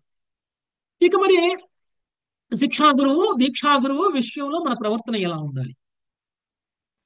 శిక్షా గురువు, దీక్షా గురువు సమానంగానే చూడాలి. శిక్షా గురువుని తక్కువ స్థాయిలో, దీక్షా గురువుని ఎక్కువ స్థాయిలో చూడడం అనేటువంటిది కూడా అపరాధమే. కాబట్టి ఆ శిక్షా గురువుని కూడా దీక్షా గురువు స్థాయిలోనే చూడాలి. అలా చూస్తున్నారు కదా అని చెప్పేసి శిక్షా గురువు, నేను దీక్షా గురువు అంత గొప్పవాణ్ణి అని అనుకునేటువంటి భావన కూడా తప్పు. అందుకనే మనము వైష్ణవ సదాచారాలు అనేటువంటివి మనం తెలుసుకోవాలి. భక్తిలో మనం పురోగమించాలి అని అంటే మనకి విధేయతలు అనేటువంటివి అవసరం. వినయ విధేయతలు లేకుండా ఏ పదవిని స్వీకరించకూడదు. లేదంటే ఆ పదవే మనల్ని భక్తిలో పతనం చెందేలా చేస్తుంది. అలా జరగకుండా మనము ఏదైనా సరే సర్వీసు, ఏదైనా సరే సేవ, ఏదైనా సరే పదవి, అది టెంపుల్ ప్రెసిడెంటే కావచ్చు, లేకపోతే శిక్షా గురువే కావచ్చు, లేకపోతే ఎనీ పదవి, ఏ పదవినైనా సరే మనం తీసుకునే ముందు ఆ పదవి మనల్ని ఆధ్యాత్మికంగా పతనం చేయకుండా ఉండేలా వినయాన్ని మనం ముందు నేర్చుకోవాలి. అప్పుడు మనం ఆ పదవిని తీసుకోవాలి. ఎవరికైతే వినయం లేదో వాళ్ళకి పదవికి అర్హులు కాదు. అది శిక్షా గురువే కావచ్చు, లేకపోతే భాగవత ప్రవచనం చేయడానికే కావచ్చు, లేకపోతే ఏ సేవ చేయడానికైనా కావచ్చు, అర్హులం కాదు. ఎందుకంటే మన పతనాన్ని మనమే కోరుకున్నట్లు అవుతుంది, అర్హత లేనప్పుడు మనము గనక పదవులు తీసుకుంటే. ఓకే, సో అలాంటి గురువులకి ఆయన నమస్కారం తెలియజేస్తున్నారు. రెండవది భగవద్భక్తులకి. చదవండి మాతాజీ. ఈశ భక్తాం అనేటువంటి విషయాన్ని చెప్పారు. ఈశ అంటే ఎవరు? ఈశ్వరుడు కదా, ఈశ్వరుడు. భగవంతుడు. ఆ ఈశ భక్తాన్ అంటే ఆ భగవంతుడి యొక్క భక్తులకి, దేవీ దేవతల భక్తుల గురించి ఇక్కడ మాట్లాడట్లా. ఓకే, భగవంతుడి యొక్క భక్తుల గురించి మాట్లాడుతున్నారు. ఏం చెప్తున్నారు చూద్దాం. చదవండి మాత పుష్పశ్రీ. ఈశభక్తాన్ అనే పదము శ్రీవాస ఠాకూర్ల వంటి భక్తులను సూచిస్తుంది. అటువంటి అనుయాయులందరూ భగవచ్చక్తి స్వరూపులు, గుణరీత్యా భగవంతునికి అభిన్నులు అయి ఉంటారు. ఈశావతారకాన్ అనే పదము అద్వైత ప్రభు వంటి ఆచార్యులను సూచిస్తుంది. ఆయన భగవద్ అవతారమే. తత్ప్రకాశాన్ అనే పదము ప్రత్యక్ష భగవద్ రూపాన్ని అంటే నిత్యానంద ప్రభువుని, దీక్షా గురువుని సూచిస్తుంది. తచ్చక్తి అనే పదము శ్రీ చైతన్య మహాప్రభు యొక్క ఆధ్యాత్మిక శక్తులను సూచిస్తుంది. గదాధరుడు, దామోదరుడు, జగదానందుడు ఈ ఆంతరిక శక్తి కోవకు చెందినవారు. ఈ 6 తత్వాలు భిన్నముగా ప్రకటమైన సమానముగా పూజనీయములై ఉంటాయి. కృష్ణదాస కవిరాజ గోస్వామి వీరికి తొలుత వందనము చేసి శ్రీ చైతన్యులను పూజించే పద్ధతిని మనకు బోధించారు. చీకటి వెలుగు సన్నిధిలో ఉండలేనట్లుగా భగవంతుని బహిరంగ శక్తి అయిన మాయ ఎన్నడును భగవంతునితో సాంగత్యము చేయదు. అయినా వెలుగు యొక్క భ్రాంతిమయ తాత్కాలిక ఆచ్ఛాదనమే అయినట్టి చీకటి వెలుగు కంటే స్వతంత్రముగా అస్తిత్వమును కలిగి ఉండబోదు. ధన్యవాదాలు. ఈశ భక్తాన్ అనేటువంటి పదము ఆ భగవంతుడి యొక్క భక్తులను సూచిస్తుంది. ఆ ఈశ భక్తాన్ ఎవరు అంటే శ్రీవాసాచారి. శ్రీవాసాచారి లాంటి ఒక వైష్ణవ భక్తులకి భగవంతుడికి మధ్య తేడాన్ని చూడకూడదు మనం. ఇది ఇంకొక ముఖ్యమైనటువంటి విషయం. అంటే విశుద్ధ భక్తులు భగవంతుడితో సమానంగా పూజించాలి. మనం విశుద్ధ భక్తులని భగవంతుడితో సమానంగా పూజించాలి. ఎందుకంటే భగవంతుడిలో ఉన్నటువంటి అన్ని గుణాలు విశుద్ధ భక్తుల్లో కూడా ఉంటాయి. కాబట్టి విశుద్ధ భక్తుడిని భగవంతుడితో సమానంగా చూడకుండా నువ్వు నాలాంటి వాడివే అనేటువంటి భావంలో మనం చూస్తే అది కూడా అపరాధమే అవుతుంది. ఓకే, వీళ్ళు ఇంకొకటి ఈశావతార అని అంటే భగవంతుడి యొక్క అవతారం. ఎవరండి? అద్వైతాచార్య. తర్వాత తత్ప్రకాశం అంటే గురుతత్వాన్ని గురించి చెప్తున్నారు. అంటే నిత్యానంద ప్రభు గురించి, దీక్షా గురువుని సూచిస్తుంది. తర్వాత తత్శక్తి అంటే భగవంతుడి యొక్క ఆంతరంగిక శక్తులు. గదాధర పండితు, తర్వాత దామోదరుడు, జగదానందుడు వీళ్ళందరూ కూడా ఆంతరంగిక కోవకు చెందినటువంటి వాడు. సో గదాధర పండితు స్వయంగా రాధారాణి కాబట్టి రాధారాణి ఆంతరంగిక శక్తి. ఇక దామోదరుడు, జగదానందుడు వీళ్ళందరూ కూడా భగవంతుడి యొక్క ఆంతరంగిక శక్తిలో భాగమే. ఎలా అనంటే వృందావనంలో ఉన్నప్పుడు రాధారాణితో పాటు ఉన్నటువంటి ఇతర గోపికలు కూడా అవతరించడం అనేటువంటిది జరిగింది. వాళ్ళందరూ కూడా ఆంతరంగిక శక్తిలో భాగమే. గోపికలు కూడా ఆంతరంగిక శక్తిలో భాగమే. ఓకే, సో ఎవరెవరైతే దామోదరుడు, జగదానందుడు ఉన్నారో వీళ్ళందరూ కూడా ఆ సమయంలో గోపికలుగా ఉన్నటువంటి వాళ్ళు. అందుకని వాళ్ళు కూడా ఆంతరంగిక శక్తిలో భాగం. ఈ విధంగా భిన్నంగా ప్రకటమైనటువంటి 6 తత్వాలలో కూడా తేడా లేదు అనేటువంటి విషయాన్ని చెప్తున్నారు. 6 తత్వాలుగా భిన్నంగా ప్రకటమైనప్పటికీ వీళ్ళందరూ కూడా ఒకటే. మనం అందరం కూడా వీళ్ళ 6గురిని సమాన స్థాయిలో చూడాలి. అందుకే మనం పంచతత్వాన్ని దర్శనం చేసుకున్నప్పుడు ఆ పంచతత్వంలో ఉన్నటువంటి ప్రతి విగ్రహాన్ని కూడా సమాన స్థాయిలో గౌరవించాలి. ఒకళ్ళు ఎక్కువ ఒకళ్ళు తక్కువ అనేటువంటి భావన మనలో ఉండకూడదు. అంతా ఒకటే. మనం ఏం చేస్తాం? మధ్యలో ఉన్న నిత్యానంద ప్రభు, మధ్యలో ఉన్న చైతన్య మహాప్రభుని ఎక్కువగా చూస్తాం, ఎక్కువగా దర్శనం చేసుకుని, ఎక్కువగా దండం పెడతాం, మిగిలిన వాళ్ళని వదిలేస్తాం. సహజంగా మన కళ్ళు చైతన్య మహాప్రభు మీద పోతాయి చూడగానే కదండి. కానీ మన భావన ఎలా ఉండాలండి? 5గురిని సమానంగా చూడాలి. శ్రీవాసాచారి భక్తుడు కదా అనేటువంటి భావన ఉండకూడదు, భక్తుడే కదా అనే భావన ఉండకూడదు. ఓకే, అయితే గదాధర పండిత్ శక్తి అవతారం. ఓకే, మిగిలిన వాళ్ళు అద్వైతాచారి చివరు ఉంటారు కాబట్టి అంత ముఖ్యం కాదు అనుకోకూడదు. ఓకే, కాబట్టి అందరినీ సమాన స్థాయిలో మనం గౌరవించాలి, నమస్కరించాలి. ఓకే, నెక్స్ట్ 35వ శ్లోకం. సునీత కంఠం నేను మంత్ర గురు ఆరయత శిక్షా గురుగణాం సహార చరణ ఆగే కరియే వందన. మంత్ర గురువారయత శిక్షా గురుగణ తాహార చరణాగే కరియే వందన. భావము నా దీక్షా గురువు పాదపద్మాలకు శిక్షా గురువులందరి పాదపద్మాలకు తొట్టదొలుత నమస్కరిస్తున్నాను. భాష్యము. అమలమైన భక్తియుత సేవయే విశుద్ధ వైష్ణవుల లక్ష్యమని, అటువంటి సేవను భక్తుల సాంగత్యంలోనే చేయాలని శ్రీల జీవ గోస్వామి భక్తి సందర్భము 202 అనే గ్రంథంలో తెలిపారు. కృష్ణ భక్తుల సాంగత్యం ద్వారా మనిషి కృష్ణ భక్తి భావనను పెంపొందించుకుని భగవంతుని ప్రేమయుత సేవ పట్ల మొగ్గు చూపుతాడు. నెమ్మదిగా భగవద్భక్తిని పెంచుకుని భగవంతుని దరిచేరే పద్ధతి ఇదే. ఎవడైనా విశుద్ధ భక్తియుత సేవను అభిలషిస్తే కృష్ణ భక్తులతో సాంగత్యం చేయాలి. ఎందుకంటే కేవలం అటువంటి సాంగత్యం ద్వారానే బద్ధజీవుడు దివ్యమైన ప్రేమ రుచిని పొందుతాడు. ఆ విధంగా అతడు ఒక ప్రత్యేకమైన రూపములో నిత్యముగా తన యందు అంతర్గతముగా ఉన్నట్టి విశేష దివ్య రసభావము దృష్ట్యా భగవంతునితో నిత్య సంబంధాన్ని పునరుద్ధరించుకుంటాడు. కృష్ణ భక్తి భావన కర్మల ద్వారా కృష్ణ ప్రేమను పెంచుకుంటే మనిషి పరతత్వాన్ని ఎరుగగలుగుతాడు. కానీ కేవలం తర్కవాదం ద్వారా భగవంతుని అర్థం చేసుకోవడానికి యత్నించేవాడు సఫలీకృతుడు కాలేడు. అతనికి విశుద్ధ భక్తి పట్ల రుచి కలగదు. రహస్యం ఏమిటంటే భగవద్ విజ్ఞానాన్ని సంపూర్ణంగా ఎరిగినట్టి వారి నుండి మనిషి వినమ్రముగా శ్రవణం చేసి గురుదేవుడు చెప్పిన సేవా రీతిని ఆరంభించాలి. భగవంతుని నామ రూప గుణాల పట్ల అదివరకే ఆకర్షితుడైన భక్తుడు ప్రత్యేకమైన భక్తియుత సేవా పద్ధతిలో నిర్దేశాన్ని పొందాలి. తర్కము ద్వారా భగవంతుని దరిచేరే ప్రయత్నంలో అతని కాలాన్ని వృధా చేయకూడదు. శిష్యుని శక్తిని భగవంతుని దివ్యమైన ప్రేమయుత సేవలో ఏ విధంగా వినియోగించాలో ప్రవీణుడైన గురువుకు చక్కగా తెలిసి ఉంటుంది. ఆ విధంగా ఆయన భక్తుని నైజాన్ని బట్టి విశేషమైన భక్తియుత సేవలో నెలకొల్పుతాడు. భక్తునికి ఒకే ఒక్క దీక్షా గురువు ఉండాలి. ఎందుకంటే శాస్త్రాలలో ఒకరికంటే ఎక్కువ దీక్షా గురువులను స్వీకరించడం నిషేధించబడింది. కానీ శిక్షా గురువుల సంఖ్యకు ఎటువంటి పరిమితి లేదు. ఆధ్యాత్మిక విజ్ఞానాన్ని నిరంతరం శిష్యునికి బోధించే గురువే తదనంతరము దీక్షా గురువు కావడం సాధారణంగా జరుగుతుంది. గురువును స్వీకరించడానికి దీక్షితుడు కావడానికి సమ్మతించని వ్యక్తి భగవత్ ప్రాప్తి యత్నంలో తప్పక భంగపడతాడని సర్వదా గుర్తుంచుకోవాలి. యథావిధిగా దీక్షితుడు కానట్టి వ్యక్తి తనను గొప్ప భక్తునిగా కొనినను ఆధ్యాత్మిక అనుభూతి పదంలో అనేకమైన అడ్డంకులను తప్పకుండా ఎదుర్కొంటాడు. తత్ఫలితంగా అతడు ఎటువంటి ఉపశమనము లేకుండా సంసారములోనే కొనసాగవలసి ఉంటుంది. అటువంటి నిస్సహాయుడైన వ్యక్తిని చుక్కాని లేని నావతో పోల్చవచ్చును. ఎందుకంటే చుక్కాని లేని నావ ఏనాటికి గమ్యాన్ని చేరదు. కనుక ఎవడైనా భగవద్ అనుగ్రహాన్ని కోరితే గురువును ఆశ్రయించటం అనివార్యమైన కార్యము. గురుసేవ అత్యంత ప్రధానమైనది. గురువును ప్రత్యక్షంగా సేవించే అవకాశం లేకపోతే శిష్యుడు ఆయన ఉపదేశాలను స్మరిస్తూ గురుసేవ చేయాలి. గురువుపదేశానికి సాక్షాత్తుగా గురువుకు భేదం లేదు. కనుక గురువు అభావంలో గురు నిర్దేశ వాక్యాలే శిష్యునికి తలమానికమవుతాయి. గురువుతో సహా ఎవరి సలహా తనకు అక్కరలేదని శిష్యుడు తలిస్తే భగవత్ పాదపద్మముల చెంత అపరాధం చేసిన వాడే అవుతాడు. అటువంటి అపరాధి భగవద్ధామానికి వెళ్ళలేడు. కనుక శాస్త్రోపదేశం దృష్ట్యా ప్రామాణిక గురువును స్వీకరించడం శ్రద్ధావంతుడైన వ్యక్తికి అనివార్యం. వంశపారంపర్యంగా లేదా సాంఘిక పౌరోహిత్య సంప్రదాయముగా గురువును స్వీకరించకూడదని శ్రీల జీవ గోస్వామి ఉపదేశించారు.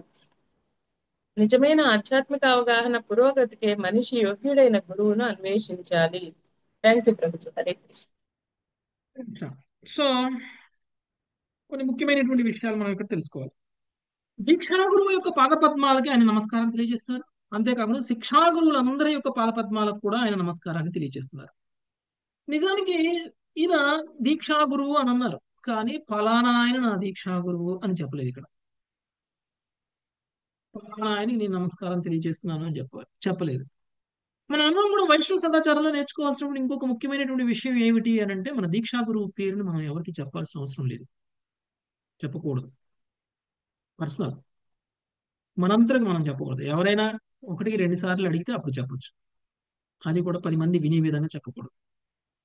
అడిగిన వాళ్ళకి వినపడితే చాలు. అందుకని గురు ప్రణామ మంత్రాలు మనం చేసినప్పుడు కూడా మన దీక్షా గురువు యొక్క ప్రణామ మంత్రం కూడా మనం చేస్తాం, కానీ అది బిగ్గరగా చెయ్యం, పెద్దగా చెయ్యం. గురు ప్రణామ మంత్రాన్ని లోపలనే చేసుకుంటాం, మనసులోనే చేసుకుంటాం, బయటికి వినిపించేలా చేయకూడదు గురు ప్రణామ మంత్రం. ఎందుకంటే మన దీక్షా గురువు గురించి మనం అందరికీ చెప్పాల్సిన అవసరం లేదు. పర్సనల్ అన్నమాట, అది చాలా పర్సనల్. దీక్షా గురువు. ఓకే, సో మనం ప్రభుపాద ప్రణామ మంత్రం గట్టిగా చేస్తాం, కానీ మన దీక్షా గురువు యొక్క ప్రణామ మంత్రం మనసులోనే చేస్తాం. ఎందుకంటే దీక్ష తీసుకోనటువంటి వ్యక్తులకి నా దీక్షా గురువు గురించి చెప్పాల్సిన అవసరం లేదు, నా దీక్షా గురువుని బాహ్యంగా ప్రకటించాల్సినటువంటి అవసరం లేదు. ఎందుకంటే దీక్ష తీసుకోనటువంటి వ్యక్తులకి నా గురువు యొక్క గొప్పతనం తెలియదు. రెండవది, దీక్ష తీసుకోనటువంటి వ్యక్తులకి వాళ్ళు ప్రభుపాదం చూసే రావాలి, నా గురువుని చూసి రాకూడదు. శ్రీల ప్రభుపాదుల వారే ప్రామాణికం వాళ్ళందరికీ. శ్రీల ప్రభుపాదం చూసి ఇస్కానికి కనెక్ట్ అవ్వాలి, దీక్షా గురువులను చూసి ఇస్కానికి కనెక్ట్ అవ్వకూడదు. శ్రీల ప్రభుపాదం చూసి ఇస్కానికి కనెక్ట్ అయిన తరువాత వాళ్ళు అప్పుడు దీక్షా గురువుని ఎంచుకోవాలి. దీక్షా గురువులు ఒక్కళ్ళు లేరు కదా ప్రస్తుతం, దీక్షా గురువులు అనేక మంది ఉన్నారు ఇస్కాన్లోనే. కాబట్టి ఎవరు నాకు దీక్షా గురువు అవ్వాలి అనేటువంటి విషయాన్ని ఆయన ఇస్కాన్లోకి రాకముందే డిసైడ్ చేసుకోకూడదు. ఇస్కాన్కి రావడానికి ప్రభుపాదతో కనెక్ట్ అయ్యి రావాలి. వచ్చిన తరువాత ఫలానా ఆయన నాకు దీక్షా గురువుగా ఉంటే బాగుంటుంది అని ఆయన చూస్ చేసుకోవచ్చు. లేదంటే ఇస్కాన్ ముక్కలు ముక్కలు అయిపోతుంది కదండి. ఫలానా దీక్షా గురువుకు సంబంధించిన ఇస్కాన్ వేరు, ఇంకొక దీక్షా గురువుకు సంబంధించిన ఇస్కాన్ వేరు. ఫలానా అంటే 10 మంది దీక్షా గురువులు ఉంటే 10 మంది ఇస్కాన్లు 10 ఇస్కాన్లు అయిపోతాయి. ఇస్కాన్ ఒక్కటిగానే ఉండాలి. ఇస్కాన్ ఒక్కటిగానే ఉండాలంటే ఎవరైనా సరే ఎవరిని కేంద్రంగా చేసుకోవాలి? కేవలం ప్రభుపాదను మాత్రమే శ్రీల కేంద్రంగా ప్రభుపాదుల చేసుకోవాలి. వారు. అలా కాకపోతే ఒక్కొక్క దీక్షా గురువుకు ఒక్కొక్క మందిరాలు కట్టేస్తారు ఇక్కడ. అందుకని మీరు ఇస్కాన్ మందిరాల్లో కూడా చూస్తే దీక్షా గురువులకి విగ్రహాలు ఉండవు, కేవలం ప్రభుపాదకు మాత్రమే విగ్రహం పెడతారు. ఓకే, మరి దీక్షా గురువుని ఎలా, ఇప్పుడు నేను పూజారిగా ఉన్నాను అనుకోండి గుళ్ళో, మరి నా గురువుకి నేను నమస్కరించుకోవాలి కదా, మరి అక్కడ నా గురువు యొక్క విగ్రహం లేకపోతే ఎలా? అందుకనే మీరు చూస్తే ఎవరైతే అర్చన చేస్తున్నారో ఆ అర్చన చేసేటువంటి వ్యక్తి యొక్క గురువు ఫోటోని చిన్న ఫోటోని పెడతారు. ఇంత చిన్న ఫోటో, ఇంత చిన్న ఫోటోని గురు పరంపర కంటే పక్కన అందరికీ కనపడకుండా తనకు మాత్రమే కనపడేటట్టు పెట్టుకుంటాడు. అందరికీ పబ్లిక్ కనిపించేలా పెట్టాల్సిన అవసరం లేదు. అది అర్చన చేసేటువంటి వ్యక్తికి మాత్రమే కనపడాలి. సో మనం పరంపర ద్వారానే కదా మనం భక్తి చేసేది, అర్చన చేసేది. కాబట్టి తన గురువుకి తను పర్మిషన్ తీసుకుంటాడు, తన గురువు ద్వారా ఆయన అర్చన చేస్తాడు. సో అందుకని మనం గురు పరంపర ఫోటో చూసినప్పుడు అప్పుడు ప్రభుపాదే ఉండాలి, అప్పుడు ప్రభుపాదే ఉండాలి. ఓకే, గురు పరంపర ఫోటోలో అప్పుడు ప్రభుపాద మాత్రమే ఉండాలి. వేరే ఫోటో మనకి మన గురు మహారాజ్ ఫోటో ఉండొచ్చు. ఇప్పుడు మన ఇంట్లో కూడా మన ఆల్టర్ ఉంది, మన ఇంట్లో కూడా మన పూజా మందిరం ఉంది. పూజా మందిరంలో కూడా గురు పరంపర ఫోటోలో అప్ టు ప్రభుపాద ఫోటోనే పెట్టుకోవాలి. మనం పెట్టుకొని ఇంకొక చిన్న ఫోటో ఎక్స్ట్రా తీసుకొని మన గురు మహారాజ్ ఫోటో పెట్టుకోవాలి. అది మనం పూజ చేసేటప్పుడు పెట్టుకోవాలి. ఆ తర్వాత సైడ్కి తిప్పేసుకోవచ్చు.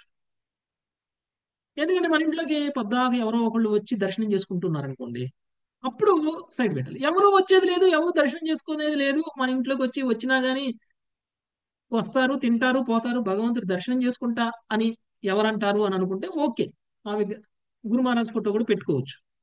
కానీ ఎవరైనా చూస్తారు అని అంటే మాత్రం మన గురు మహారాజ్ ఫోటోని పక్కకు నెట్టాలి, పక్కకి తిప్పాలి. ఓకేనా, ఇది చాలా అవసరం, మనం అందరం తెలుసుకోవాల్సినటువంటి విషయం. మన గురు మహారాజ్ ఫోటోని సైడ్కి పక్కకు పెట్టాలి, మనకు మాత్రమే కనపడేటట్టు పెట్టాలి. వచ్చిన ప్రతి ఒక్కరికి ఈయన ఎవరు అని అడగాల్సిన అవసరం లేదు. ఓకే, ప్రభుపాద వరకు ఈయన ఎవరు అని అడిగితే ఓకే, ఎందుకంటే ఇస్కాన్ మొత్తం కూడా ప్రభుపాదతో కేంద్రంగా ఉంది కాబట్టి. అలాంటి దీక్షా గురువులు, అలాంటి శిక్షా గురువులు ఎవరైతే ఉన్నారో వాళ్ళిద్దరికీ మధ్య తేడా లేదు అని అనుకున్నాము. రెండవ విషయం, గురువు లేకుండా ఆధ్యాత్మికంగా పురోగమించడం గురించి మాట్లాడుతున్నారు. గురువు లేకుండా ఆధ్యాత్మికంగా పురోగమించడం అనేటువంటిది సాధ్యం కాదు. ఎవరైనా సరే నేను గొప్పగా భక్తిని చేస్తున్నారు అని అనుకున్నా కానీ, గురువుని పొందాల్సిన అవసరం లేదు అని అనుకున్నా కానీ, వాళ్ళ భక్తి అనేటువంటిది భగవంతుడి వరకు చేరదు. ఓకే, భగవంతుడి వరకు చేరని భక్తి అసంపూర్ణమైన భక్తి, సంపూర్ణమైన భక్తి, సంపూర్ణమైన భక్తి ప్రభు, సంపూర్ణం. అసంపూర్ణమైన భక్తి. ఓకే, మనం చేసే అంటే ఇప్పుడు లైట్ ఉంది, లైట్ వెలుగుతుంది కానీ స్విచ్ చేయరు, అప్పుడు ఏమవుతుంది? కనెక్షన్ అయితే చేశారు, వైర్లన్నీ కనెక్షన్ ఉన్నాయి, లైట్ వెలుగుతుంది. లైట్ వెలగదు. ఎప్పుడైతే స్విచ్ వేస్తామో అప్పుడే వెలుగుతుంది. ఆ స్విచ్ గురువు. ఓకే, గురువు లేకుండా కనెక్షన్ అనేటువంటిది మనకి రాదు. భగవంతుడితో కనెక్షన్ అనేటువంటిది మనకు రాదు. మనం చేసిన ఏది భగవంతుడికి చేరదు, భగవంతుడు చేసిన ఏది భగవంతుడు ఇచ్చేటువంటి ఆశీర్వాదాలు కూడా మన దగ్గరికి రావు. మనం చేసేటువంటి భక్తి గురు పరంపర ద్వారా భగవంతుడికి చేరితే ఆ ఆశీర్వాదాలు కృష్ణుడి నుంచి గురు పరంపర ద్వారా మనకు వస్తాయి. అంటే ఎలా అయితే మనం భక్తి చేస్తామో కృష్ణుడు ఆశీర్వాదం కూడా అలానే వస్తుంది మనకి. ఏ మార్గంలో అయితే మనము భగవంతుడి పట్ల భక్తిని ప్రదర్శిస్తామో అదే మార్గంలో ఆశీర్వాదం కూడా వస్తుంది. అంటే గురు పరంపర ద్వారానే మనకు ఆశీర్వాదం వస్తుంది. అయితే మనం అందరం అనుకోవచ్చు, ఒకవేళ నేను ఇంకో గురువుని పొందాను కానీ ఆ గురువు ఇప్పుడు శరీర త్యాగం చేసేసి వెళ్ళిపోయారు, మరి ఇప్పుడు నాకు గురువు లేనట్టేనా అని మనం అందరం అనుకోవచ్చు. అప్పుడు నేను చేసేటువంటి భక్తి భగవంతుడి వరకు చేరుతుందా?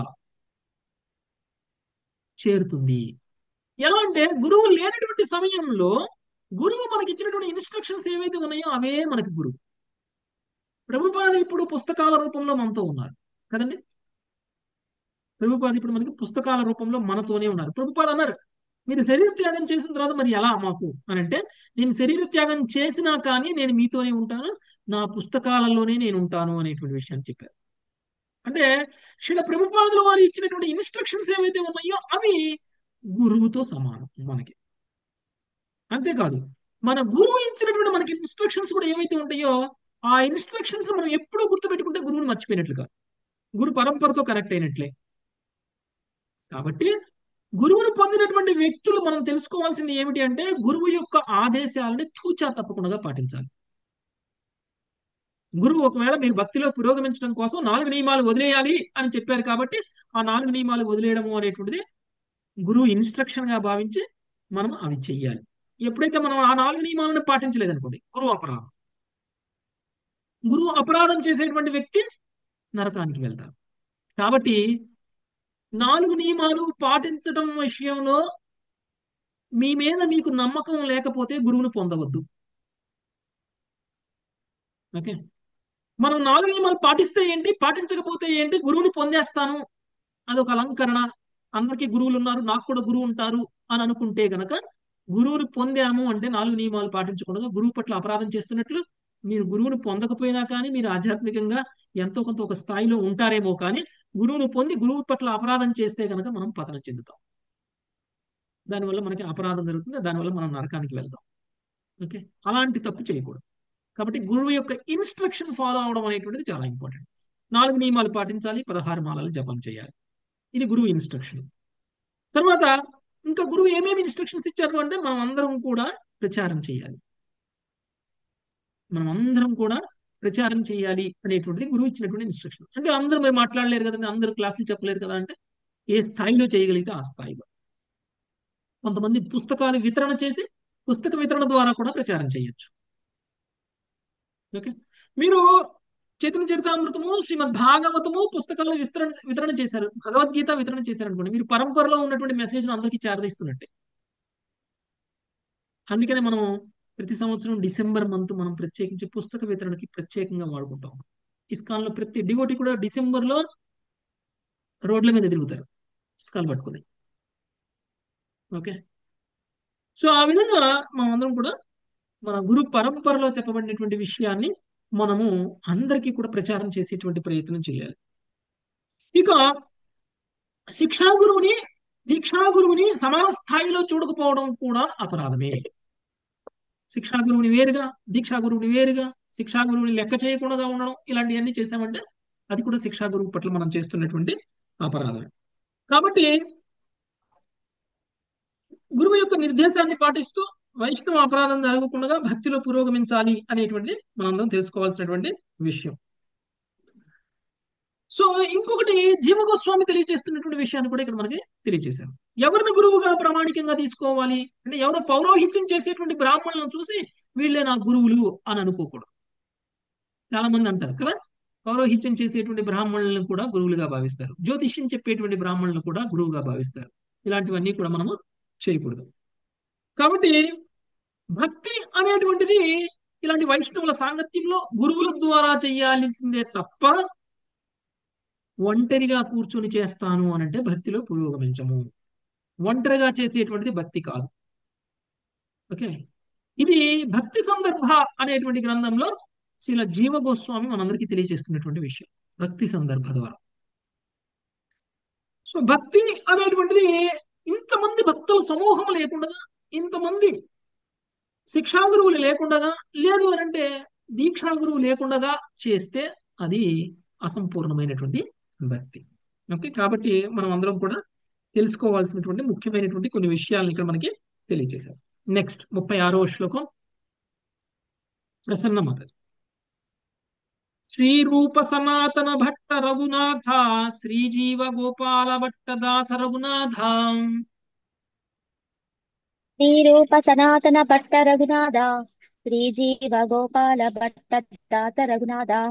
శ్రీరూప గోస్వామి, శ్రీ సనాతన గోస్వామి, శ్రీ రఘునాథ భట్ట గోస్వామి, శ్రీ జీవ గోస్వామి, శ్రీ గోపాల భట్ట గోస్వామి, శ్రీ రఘునాథ దాస గోస్వామి నా శిక్షా గురువులు. హరే కృష్ణ ప్రభుజీ. ఇక్కడ ఈయన శిక్షా గురువుల గురించి తెలియజేస్తున్నారు, దీక్షా గురువు గురించి చెప్పలేదు. ఓకే, సో శిక్షా గురువులు ఎవరు అంటే మనకి షడ్గోస్వాములు ఉన్నారు చూసారా. షడ్గోస్ మీరు గురు పరంపర ఫోటోలో చూస్తే షడ్గోస్వాములు చివరిలో 6 నిలబడి ఉంటారు. ఓకే, ఆ 6 గురించి చెప్తున్నారు. వాళ్ళు నాకు శిక్షా గురువులు. ఎవరు వాళ్ళు? రూప గోస్వామి, సనాతన గోస్వామి, రఘునాథ భట్ట గోస్వామి, శ్రీ జీవ గోస్వామి, గోపాల భట్ట గోస్వామి, శ్రీ రఘునాథ దాస గోస్వామి. ఈ 6 కూడా ఆయనకి శిక్షా గురువులుగా తెలియజేస్తారు. 37వ శ్లోకం. నిర్మోహ గంగమాతది. ఏయి చెయ్య గురు శిక్షా గురు ఏ ఆమారా తాసభార పాద పద్మే కోటి నమస్కార. ఏ జయ గురు శిక్ష గురుయే అమారా తాస భార పాద పద్మే కోటి నమస్కార. ఈ 6 నా శిక్షా గురువులు కనుక వీరి పాదపద్మములకు కోటి నమస్కారములు చేస్తున్నాను. భాష్యము. షడ్గోస్వాములను తన శిక్షా గురువులుగా స్వీకరించడం ద్వారా రచయిత ప్రత్యేకముగా స్పష్టపరిచినది ఏమిటంటే వారికి విధేయుడు కానిదే ఎవడును గౌడీయ వైష్ణవుడనని చెప్పుకోకూడదు. థ్యాంక్ యూ ప్రభు. హరే కృష్ణ. ఈ 6 గోస్వాముల పేర్లు తెలియకుండా, ఈ 6 గోస్వాములకి మనం నమస్కారాలు తెలియచేయకుండా, ఈ 6 గోస్వాములు మనం రోజు దర్శనం చేసుకోకుండా మనం గౌడీయ వైష్ణవులమే కాదు. ఓకే, ఈ 6 గోస్వాముల్ని ఆయన శిక్షా గురువులుగా అంగీకరిస్తున్నారు. ఓకే, ఈ 6 గోస్వాములు కూడా గౌడీయ వైష్ణవులందరికీ కూడా తరగని సంపదనిచ్చారు. వాళ్ళు రాసినటువంటి సందర్భాలైతే, వాళ్ళు రాసినటువంటి భక్తి రసామృత సింధు ఎవరు రాశారండి? రూప గోస్వామి రాశారు.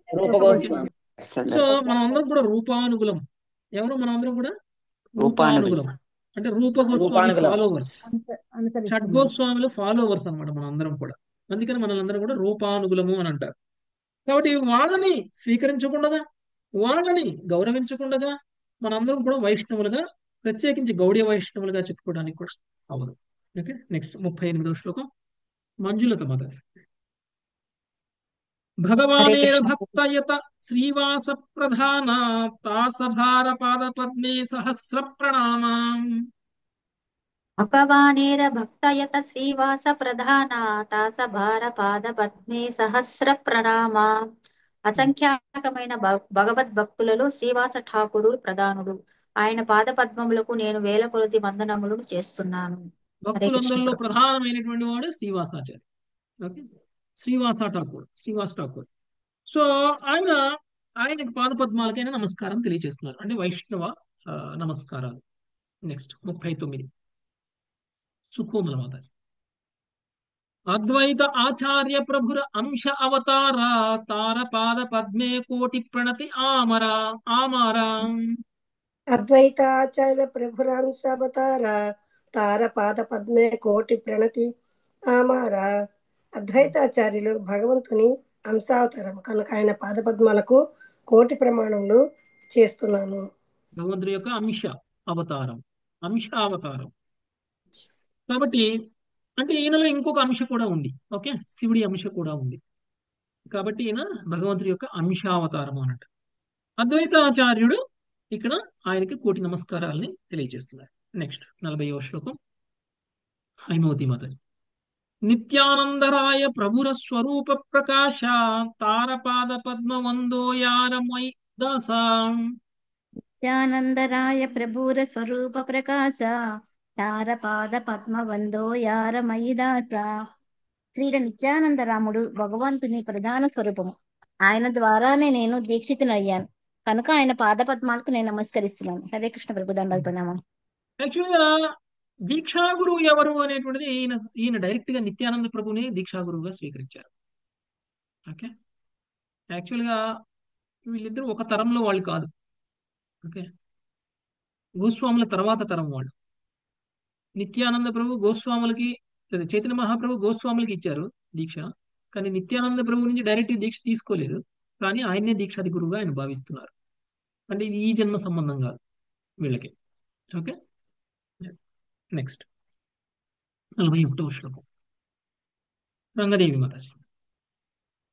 గదాధర పండితాది ప్రభుర నిజ శక్తి తాసభార చరణే మోర సహస్ర ప్రణతి. రాధారాణి మాతాజీ. ఓకే, సునీత మాత చదవండి. గదాధర పండితాది ప్రభుర నిజ శక్తి తాసపార చరణే మోర సహస్ర ప్రణతి. భగవానుని ఆంతరంగిక శక్తులకు నేను నమస్కరిస్తున్నాను. వారిలో శ్రీ గదాధర ప్రభు ప్రధానుడు. సో ఆంతరంగిక శక్తులకు నేను నమస్కరిస్తున్నాను. ఎవరండి? గదాధర పండిత్. ఆయన చైతన్య మహాప్రభుకి, నిత్యానంద ప్రభుకి, అద్వైతాచారికి, శ్రీవాసాచారికి నమస్కారం తెలియజేశారు. ఇప్పుడు ఇక్కడ గదాధర పండిత్కి కూడా నమస్కారాలు తెలియజేస్తున్నారు. నెక్స్ట్ వేముల నరసింహారావు ప్రభు. శ్రీకృష్ణ చైతన్య ప్రభు స్వయం భగవాన్ తహారా పదార విందే అనంత ప్రణామా. శ్రీకృష్ణ చైతన్య ప్రభు స్వయం భగవాన్ సహారా పదార విందే అనంత ప్రణామ్. శ్రీకృష్ణ చైతన్య మహాప్రభు సాక్షాత్తుగా దేవదేవుడు. ఆయన పాద పద్మాలకు అసంఖ్యాక ప్రణామములు. హరే కృష్ణ ప్రభు, ధన్యవాదాలు. ఓకే, ఇప్పటి వరకు కూడా ఆయన చైతన్య మహాప్రభుతో సహా సాక్షాత్తుగా దేవదేవుడైనటువంటి చైతన్య మహాప్రభుకు కూడా ఆయన పాద పద్మాలకి అసంఖ్యాకమైనటువంటి ప్రణామాలు తెలియజేశారు. ఇప్పటి వరకు కూడా మంగళాచరణలో భాగంగా ఆయన చేసినటువంటి ప్రణామాలన్నీ కూడా తెలియజేశారు. ఇక నెక్స్ట్ ఆయన ఈ పంచతత్వాల గురించి వివరించబోతున్నారు. మనం డీటెయిల్ గా మళ్ళీ రేపటి నుంచి చూద్దాం. Thank you very much. Hare Krishna. పంచకల్పతరుభ్యశ్చ కృపా సింధుభ్యో పావనేభ్యో వైష్ణవేభ్యో నమో. హరే కృష్ణ హరే కృష్ణ హరే రామ హరే రామ రామ రామ హరే